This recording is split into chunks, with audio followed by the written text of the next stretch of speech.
on January 22nd, 1973. The United States Supreme Court ruled, quote, that the Constitution of the United States protects a pregnant woman's liberty to choose to have an abortion without excessive government restriction, unquote. In light of this disrespectful Supreme Court decision, this weekend all homilies are directed toward life. Carmela Giannino. Carmela Giannino was born September 22nd, 1949. Carmela is my aunt, my mom's younger sister. Carmela Giannino died on March 11th, 1950. She was born with a very, very weak heart and with special needs. My mom's sister only lived for 5 months. My previous assignment was right across from Resurrection Catholic Cemetery.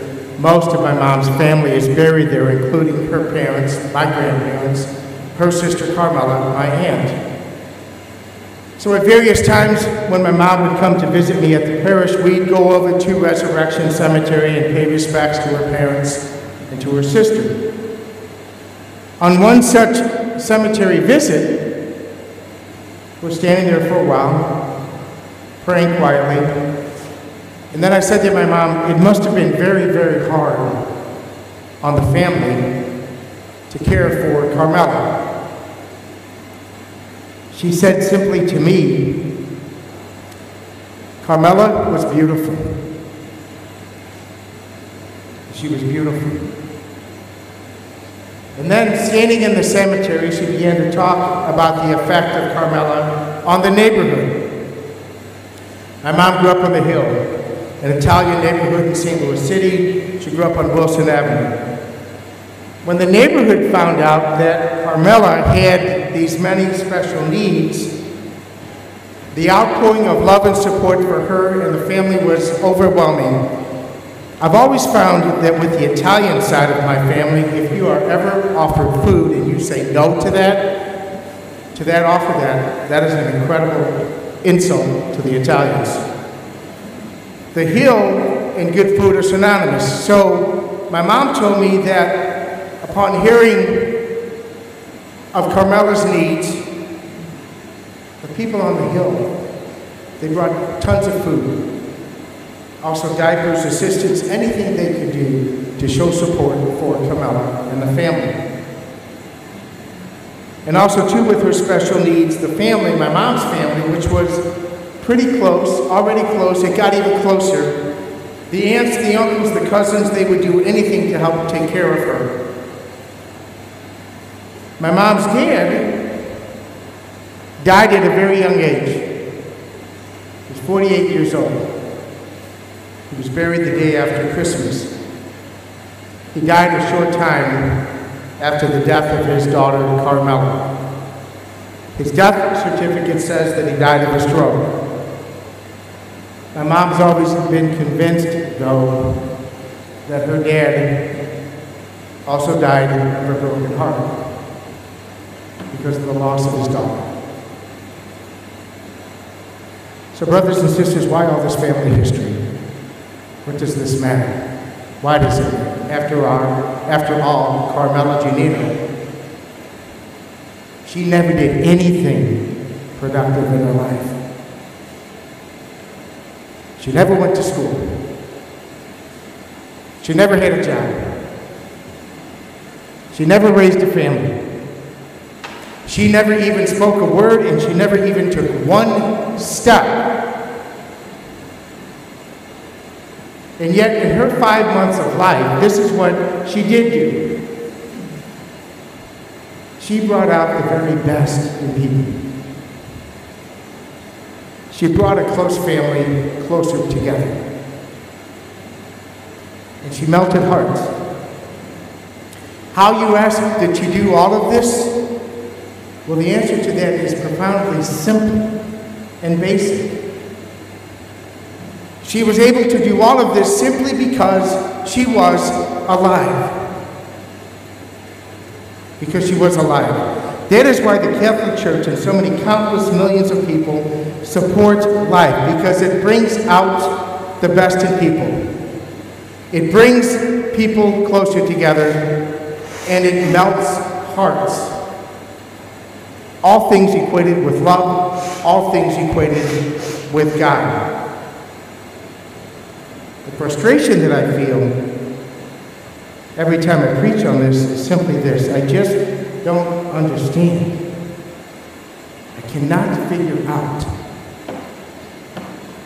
how abortion advocates can be so blind to a simple, profound truth. And that includes our politicians.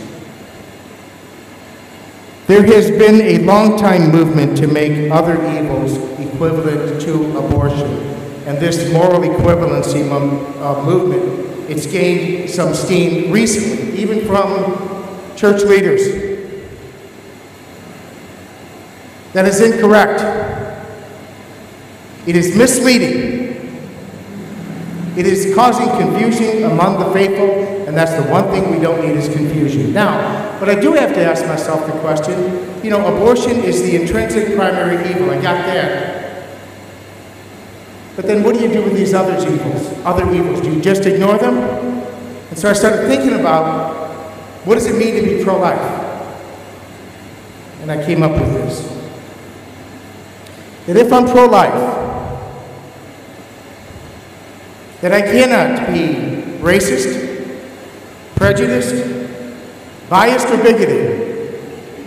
To be pro-life means I respect every life at every stage of life, including the unborn. And that's echoed over and over again in the readings, the dignity of each part of the body of Christ, every person. If I'm pro-life, then I must be a good steward with this incredible gift of the earth upon which humanity depends for existence. We ought to use it wisely. Not abuse it, but use it wisely. And if I'm pro-life and I want to defend life, then I'm obligated to take care of this beautiful gift we have called the earth. If I'm pro-life, then I must never support or condone violence at any time. I cannot say on the one hand that violence is okay in one situation and then condemn it in another situation. If there is anything that Christ taught us, it is that every violent act, while causing much destruction and despair, it always loses, causes a lot of sadness, but it loses. Remember that first Easter morning that we celebrate every spring. If I am pro-life, then I must reach out to the poor and disadvantaged in any way that I can. Remember that it is in poverty we seek Christ and work to help those who are less fortunate. If life matters, that includes the unborn, and it also includes the impoverished. If I am pro-life, then I am to love everyone because Christ is in everyone. May not always agree with them. Maybe at times I don't like them and they don't like me. But I am called to love. Every one of us is. Pope Francis stated that love for the other must be our commitment. Now that's a solid foundation upon which to build good, because inherent in love is God. If love for the other, including the unborn, is not our foundation, I fear that everything else we strive for, brothers and sisters, is built on sand. Jesus reminds us that what is built with a solid foundation, God and love, that can withstand anything. But a foundation built without God, love, and life, that's a foundation that's built on sand. And it cannot and will not endure. being pro-life. It does so much good. So how do I know this?